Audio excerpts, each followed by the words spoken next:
जय भीम मेरे सम्मानित साथियों, मैं हूं एडवोकेट विकास अंबेडकर और जय भीम अकेडमी में आप सभी का स्वागत करता हूं। साथियों, दिल से आप सबका धन्यवाद करता हूं कि आप सब हमें इतना प्यार देते हैं। जय भीम अकेडमी को इतने कम समय में इस ऊंचाई तक पहुंचाया साथियों, दिल से आप सभी का शुक्रिया साथियों।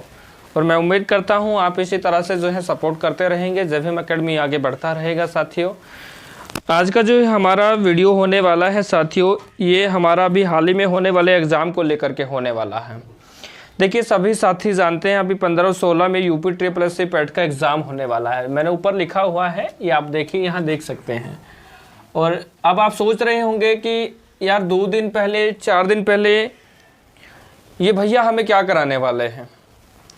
तो मैं देखिए मानता हूँ कि 2 दिन पहले या 4 दिन पहले हमारे लिए ये बहुत ज़रूरी है जानना कि जो नए बच्चे हैं अभी जो हाल ही में पहली बार एग्ज़ाम दे रहे हैं साथियों, ये एग्ज़ाम जो पहली बार देंगे, मैं उनके लिए ये वीडियो शूट कर रहा हूँ।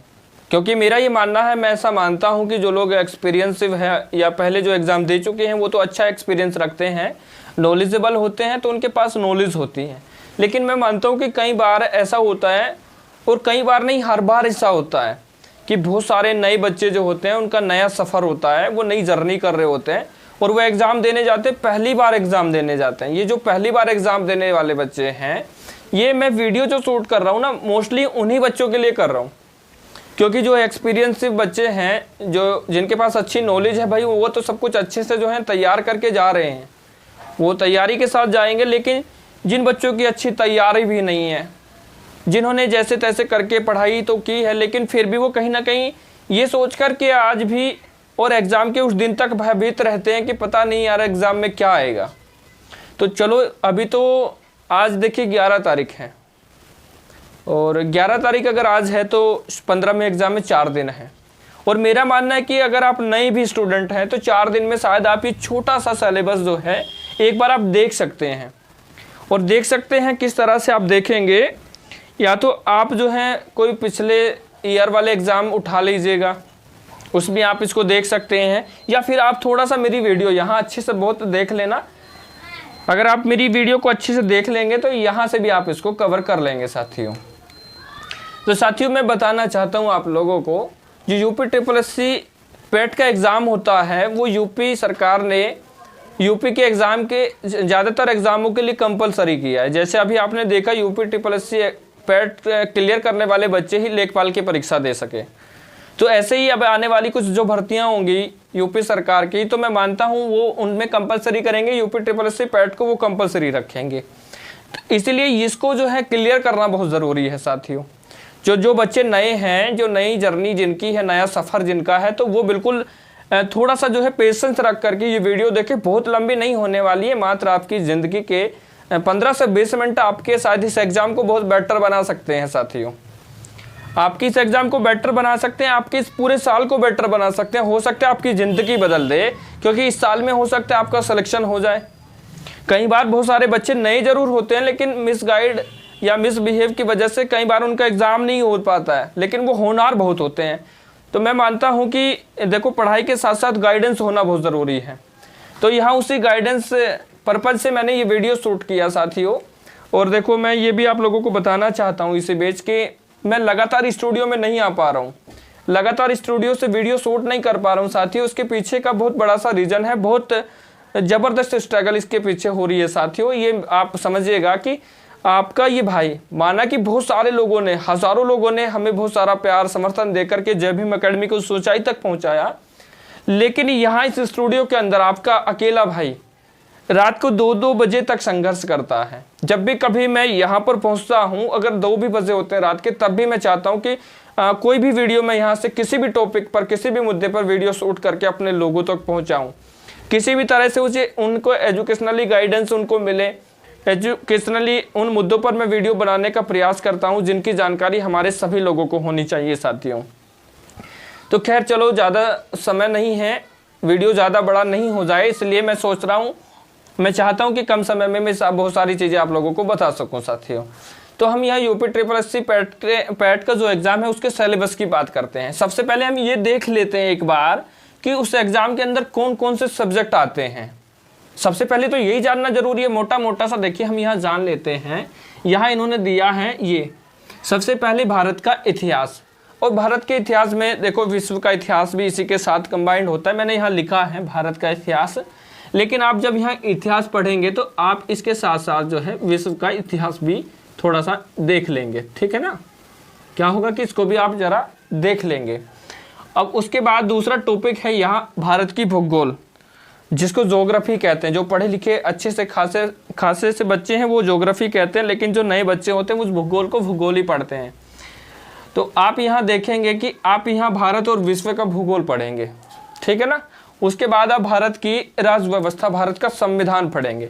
ये मैं बड़ा महत्वपूर्ण मानता हूँ। देखिए अगर हम भारत के नागरिक हैं तो हम इसको बड़ी महत्वता दें यहाँ, कि भारत का संविधान प्रत्येक व्यक्ति को पता होना चाहिए। भारत के संविधान में कम से कम आर्टिकल 1 से लगा करके आर्टिकल 51 तक, यानी कि अनुच्छेद 1 से अनुच्छेद 51 तक सभी के याद होने चाहिए ज़्यादातर। और मोस्टली उसके बाद हमारे राष्ट्रपति और हमारे राज्यसभा लोकसभा, हमें उसको पढ़ना चाहिए एक बार। ये ज़रूरी होता है कि हर भारतीय नागरिक को ये ज़रूर पता हो।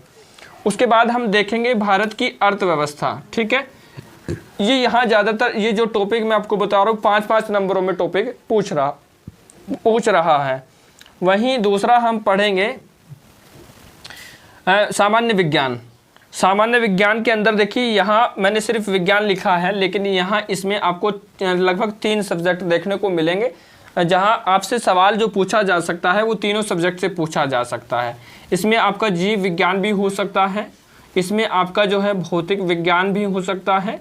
जो सवाल पूछेगा एग्जामिनर वो इन तीनों से पूछेगा, और ये आपका रसायन विज्ञान भी हो सकता है। तो यहाँ मैंने देखो अभी इसमें दर्शा दिया है, तीनों को मैंने बहुत अच्छे से यहाँ लिखा है। बिल्कुल दिख रहा होगा। अगर कोई बात नहीं समझ आती है, दिख नहीं रहा है, तो आप वीडियो में जो है कमेंट करके मुझे बताना, मैं उन पर विशेष काम करूँगा। वहीं अब अगला टॉपिक आ जाते हैं। बहुत सारे बच्चे बड़े परेशान होते हैं, क्योंकि ज़्यादातर बच्चे यहाँ मैथ से, गणित से परेशान होते हैं।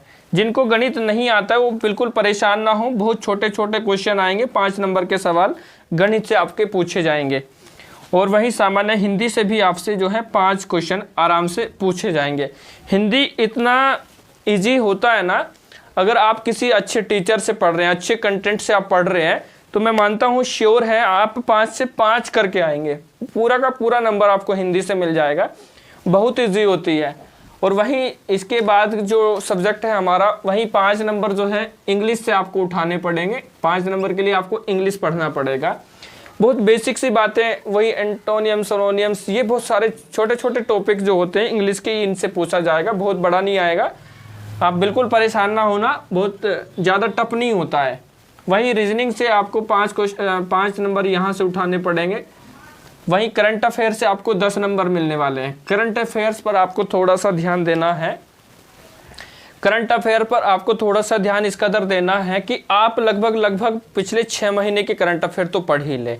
जिन बच्चों ने पूरा साल का पढ़ा है वो बहुत अच्छी बात है, लेकिन जो नए बच्चे हैं वो थोड़ा सा समय निकाल करके, 1 दिन का आपका समय भले ही लग जाए या 2 दिन का भी लग जाए, कोई बात नहीं है, लेकिन यहाँ से आप 10 नंबर उठा रहे हैं तो करंट अफेयर आप एक बार ज़रूर पढ़ लें, और पिछले 6 महीने की तो कम से कम आप पढ़ लें, ठीक है। उसके बाद आप आते हैं सामान्य जागरूकता, जिसको जनरली अवेयरनेस भी कहा जाता है। जनरली अवेयरनेस में भी हम देखते हैं कि 10 नंबर आपको जो है यहाँ से उठाने को मिलेंगे, 10 नंबर, ठीक है। वहाँ हिंदी का जो गद्यांश होता है, हिंदी गद्यांश से भी आपको बहुत अच्छा है कि 10 नंबर यहाँ से आपको उठाने को मिलेंगे। 10 नंबर आप यहाँ से उठा लेंगे, और ये ग्राफ आता है, 10 नंबर आप यहाँ से उठा लेंगे। तालिका से भी आप 10 नंबर उठा रहे हैं। तो ये जो है आप देख रहे होंगे, बहुत बड़ा हवा बना देते हैं बहुत सारे लोग, होता नहीं है, बहुत ईजी होता है साथियों। अब मैं इसमें थोड़ा सा आपको बताना चाहता हूँ कि हिस्ट्री में आपसे किस तरह से पूछेगा। देखिए वीडियो थोड़ा सा बड़ा हो सकता है, लेकिन आपको टेंशन नहीं लेनी है।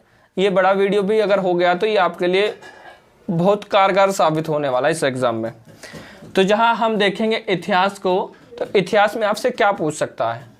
आपसे सिंधु घाटी सभ्यता पूछ सकता है, हड़प्पा सभ्यता पूछ सकता है, आपसे तथागत बुद्ध जी के बुद्धम के विषय में पूछ सकता है, जैन धर्म के विषय में आपसे पूछ सकता है। वहीं आपसे मौर्य वंश पूछ सकता है, सम्राट अशोक के विषय में पूछ सकता है, गुप्त वंश आपसे पूछ सकता है, समुद्रगुप्त के विषय में पूछ सकता है, चंद्रगुप्त के विषय में पूछ सकता है। वहीं मुगल साम्राज्य आपसे पूछ सकता है, जहां मराठा को भी आपसे पूछा जा सकता है। वहीं ब्रिटिश राज का उद्भव कैसे हुआ ये पूछ सकता है, ब्रिटिश राज के विषय में आपसे पूछ सकता है। ब्रिटिश राज का सामाजिक और आर्थिक प्रभाव क्या रहा वो आपसे पूछ सकता है। तो ये मैंने आपको जो टॉपिक बताए हैं, ये मैंने भारतीय इतिहास के विषय में आपको बताया कि भारतीय इतिहास में किन टॉपिकों पर वो सवाल आपसे पूछेगा। वहीं आप इसी में पढ़ लेना, राष्ट्रीय आंदोलन भी इसी के अंतर्गत मैं मानता हूं कि वो इसी में आते हैं। हालांकि सब्जेक्ट में जो सिलेबस में जो दिखाया गया है उनका अलग एक पोर्शन दिखाया गया है 5 नंबर का, लेकिन आप यहाँ इसको उसी के अंतर इंक्लूड करके पढ़ लेना। उसमें कैसे पढ़ोगे, जो हमारे स्वाधीनता आंदोलन, हमारा स्वदेशी सविनय अवज्ञा आंदोलन महात्मा गांधी जी हैं, उनके विषय में थोड़ा सा पढ़ लीजिएगा। अन्य नेता सुभाष चंद्र बोस जी हैं, उनके विषय में थोड़ा पढ़ लीजिएगा।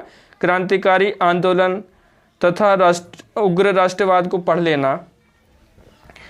और हमारा जो है विधायी एसोसिएशन तथा ब्रिटिश एक्ट, इंडिया एक्ट 1935 जो है ये भी आपको पढ़ना होगा। भारत छोड़ो आंदोलन, आज़ाद हिंद फौज, नेताजी सुभाष चंद्र बोस, ये भी आपको पढ़ना पड़ेगा इसी के अंतर्गत। अभी हम भूगोल की बात करते हैं। अभी दूसरा टॉपिक मैंने भूगोल का बताया है जिसकी हम बात करेंगे। वहाँ हम नदियाँ पढ़ेंगे, पहाड़ पढ़ेंगे, पर्वत पढ़ेंगे, झीलें पढ़ेंगे, और वहाँ हम मरुस्थल पढ़ेंगे, वन पढ़ेंगे, खनिज पढ़ेंगे। ये हमें पढ़ना है। भारत एवं विश्व का राजनीतिक भूगोल एक बार हमें वो भी देख लेना चाहिए। उसके बाद वहाँ की जलवायु, मौसम हमें पढ़ लेना चाहिए। टाइम जोन हमें बिल्कुल पढ़ लेना चाहिए। और जनसंख्या पर सवाल पूछा जाता है उसको भी हमें पढ़ लेना चाहिए यहाँ से। अब इसके आगे दूसरा टॉपिक हम लेकर के चलते हैं, अर्थव्यवस्था को। अर्थव्यवस्था में आपसे कुछ क्या पूछेगा, अर्थव्यवस्था में आपसे योजनाएं पूछ लेता है। योजनाओं को आप थोड़ा सा देख लेंगे। आप जो कुछ क्रांतियाँ हुई होती हैं, क्रांतियाँ आप देख लेंगे। कुछ नए राष्ट्रीय बैंकों का राष्ट्रीयकरण हुआ होता है, उसको आप देख लेना। यहाँ कृषि देख लेंगे। बस ये जो है मुद्दे होते हैं। जीएसटी आप देख लेंगे। ये महत्वपूर्ण टॉपिकों को ही मैं जिक्र कर रहा हूँ। उसके बाद हम भारतीय संविधान में क्या देखेंगे, भारतीय संविधान में भारत की मुख्य विशेषताएं हम देखेंगे।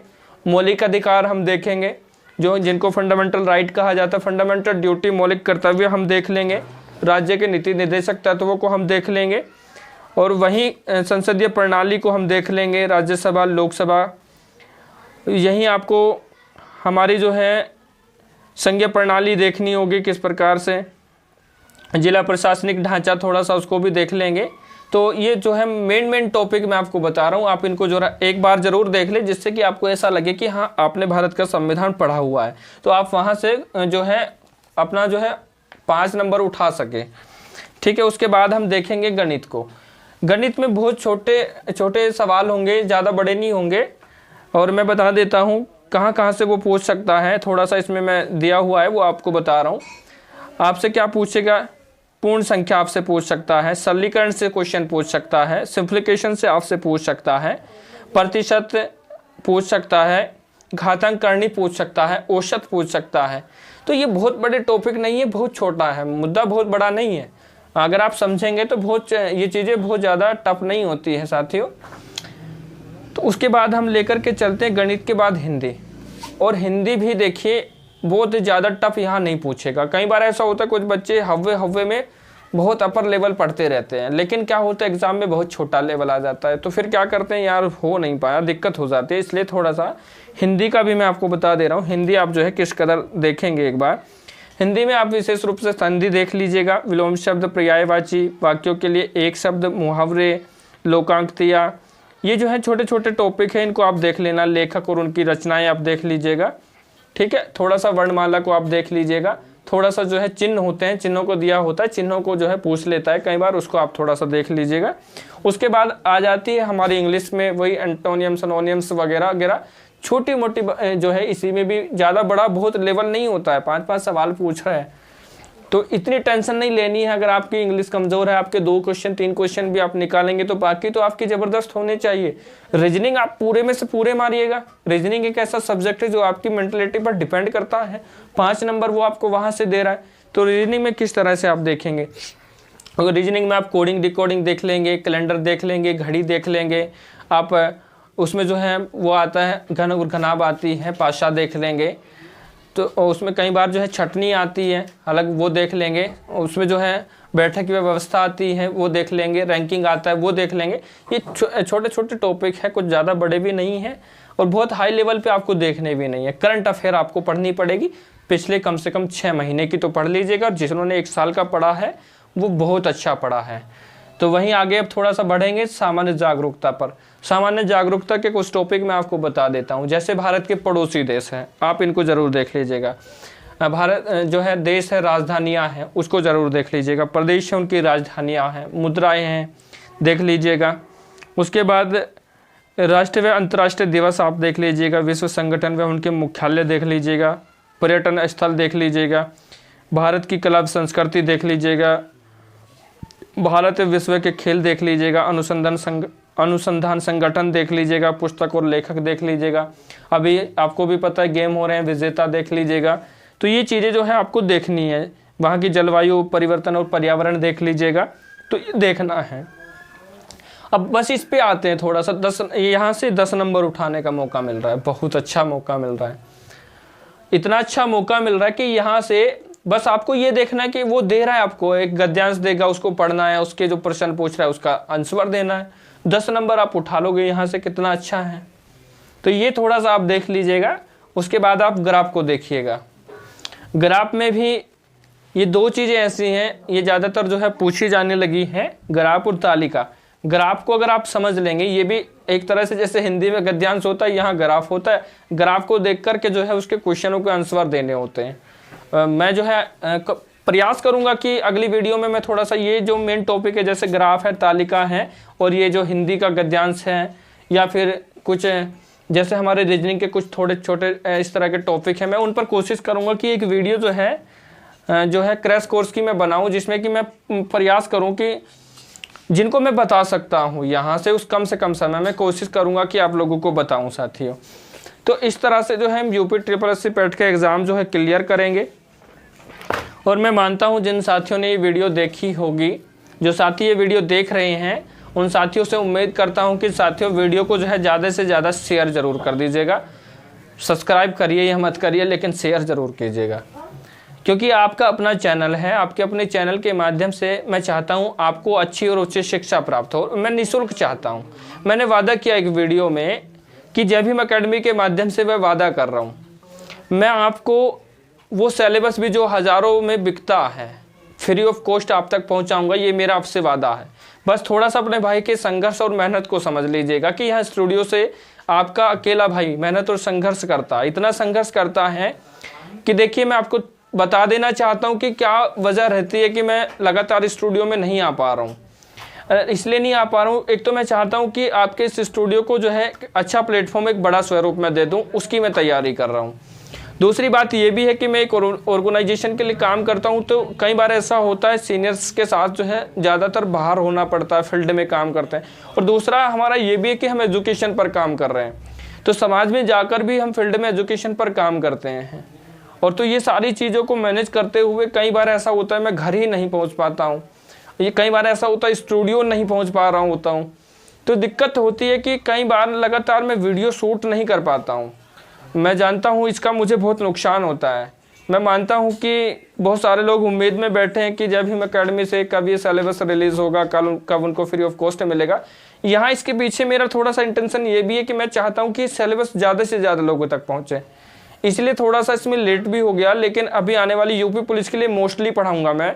यूपी पुलिस के लिए स्पेशली जो हमने यूपीएसआई के लिए भी सिलेबस तैयार किया है, वो भी मैं आपको फ्री ऑफ कॉस्ट दूंगा। श्योर है ये कि आपको मैं वो यूपी पुलिस के लिए सारे सब्जेक्ट बहुत अच्छे से, उनका पूरा कंटेंट बहुत अच्छे से मैं आपको लोगों तक फ्री ऑफ कॉस्ट पहुंचाऊंगा। ये मेरा आपसे वादा है। बस आप ज़्यादा से ज़्यादा लोगों तक ये चैनल को पहुंचा दें, क्योंकि मैं चाहता हूं कि इस मुल्क के अंदर ज़्यादा से ज़्यादा लोगों तक हमारी फ्री की ये शिक्षा पहुँचे, जिससे जो लोग आज बहुत पैसा ले रहे हैं ना, उन पर थोड़ा सा प्रभाव पड़े और वो भी थोड़ा सा अपने फीस को कम कर दे, जिससे कि उन्हें लगे कि यार अब समाज में ऐसे भी लोग आ रहे हैं जो फ्री ऑफ कॉस्ट पढ़ा रहे हैं, तो वो थोड़ा सा अपनी फीस कम कर दे और बच्चों को जो है अच्छी उच्च शिक्षा मिल सके। तो थोड़ा सा आप समझिएगा, चैनल को बढ़ाइएगा। इसी के साथ आप सभी को मेरा क्रांतिकारी जय भीम, जय संविधान, जय भारत। नमस्कार साथियों।